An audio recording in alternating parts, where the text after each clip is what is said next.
It's Dave McCain with the Right Tree Genealogy, doing another video today on FTDNA. I'm going to go ahead and start this with the perspective that you've tested yourself. So there are different reasons to test a first cousin or a first cousin once removed. You can use either application here.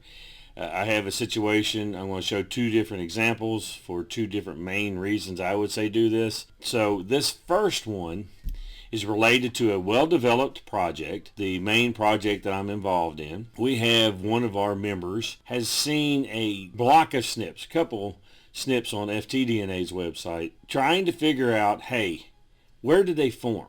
So you're wanting to, since you're in this case, your project's well-developed, and you want just to find out, why do I have these SNPs? Were they formed in me? Were they formed in my grandfather, great-grandfather, my father? Who was it?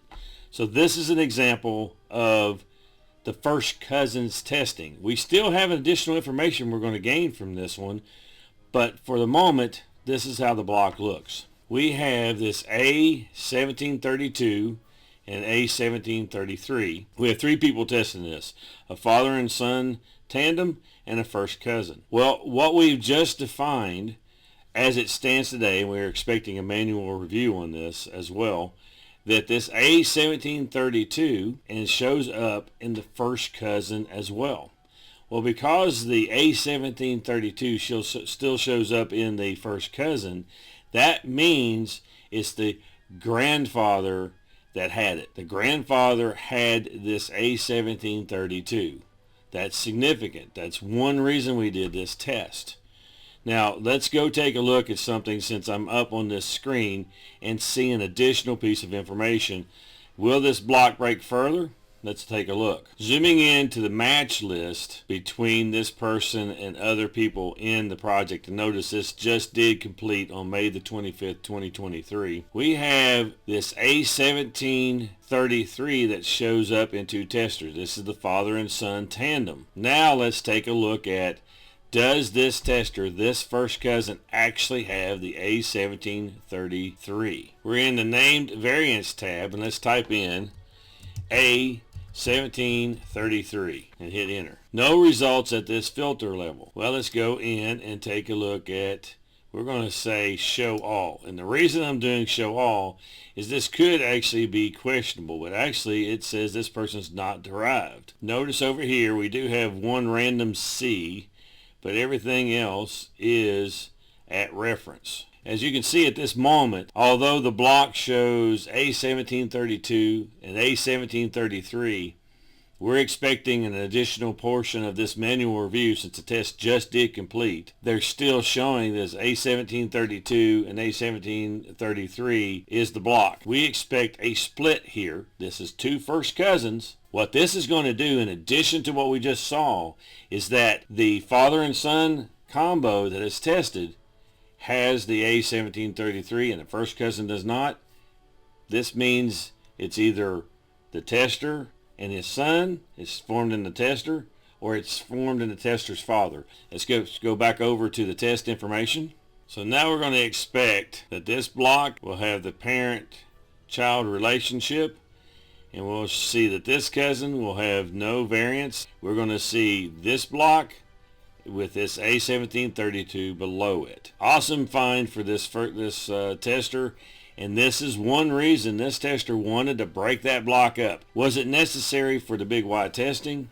No, it wasn't necessary, but every time we do an additional test, if the funds are available, we can break it down further and further. So if you're wanting to refine your branch down to the last known terminal SNP, you can test a father-son combo, and if the father is still around, test them. His brother, or in this case, the brother was deceased, so he tested his first cousin. It still gives the same information on that branching because the finances were there, and he wants to break this block up. Now let's show another main reason as an admin I think you should do this testing. First cousin or first cousin once removed. This is my brother-in-law's haplo tree. We had the second reason. The second reason here is there's a huge block of SNPs above my brother-in-law. What that proved to us was that there needs to be additional testers. So we tested his first cousin. When we tested his first cousin once removed, we broke it down by these three. Now this first cousin has broken it up. First cousin once removed is now broken it up to where now we can try to go for a second cousin, third cousin, fourth cousin. What you see in this example is we couldn't find another tester. So far, my brother-in-law's family doesn't have a lot of men we've been able to find to test. So I admin 2 of these tests here of the first cousin once removed and my brother-in-law. And the next thing we need to do is keep looking, see if we can find additional testers. But we tested the first cousin once removed to refine this group to at least get within what we're going to call most recent common ancestor time frame. The best thing to do was to test the first cousin, then look toward that first cousin trying to find another tester. So now we're going to look at my brother-in-law's match list just so we can say what I'm trying to point here. This is the full list of his matches. My brother-in-law has 2 total matches at BigY700. The top one is his first cousin once removed. And the second one here, we know is several hundred years in the past and has a different surname than the first cousin once removed and my brother-in-law.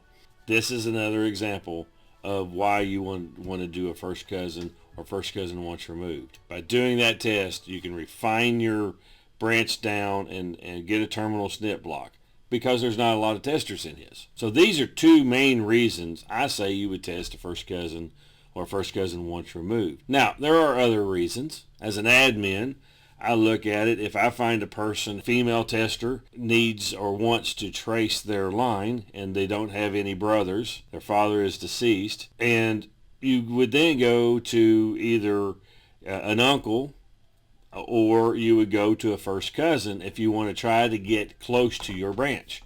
So in that case, that's the third reason, or bonus reason I'll say here, of doing the testing. And a very common reason people do the testing. I want to throw this quick video together today to show reasons why you would want to do a first cousin. I always promote, if you've been watching my channel for very long, hey, get that second cousin, third cousin, fourth cousin. If you can paper trail back, find that furthest, most distant cousin. However, there are instances, and these are a couple of them, you're wanting to refine your group, your large, heavily tested group area, but you want to break your snips apart, a reason to do first cousin. Or you don't have anybody else that you've been able to find yet to test to break yours down some, and you do have male cousins or first cousins once removed that would be willing to test, you can refine your area doing that. I hope this video was of some benefit to you. If you like that, please consider subscribing right here or watching some of these other videos. Let's continue learning together.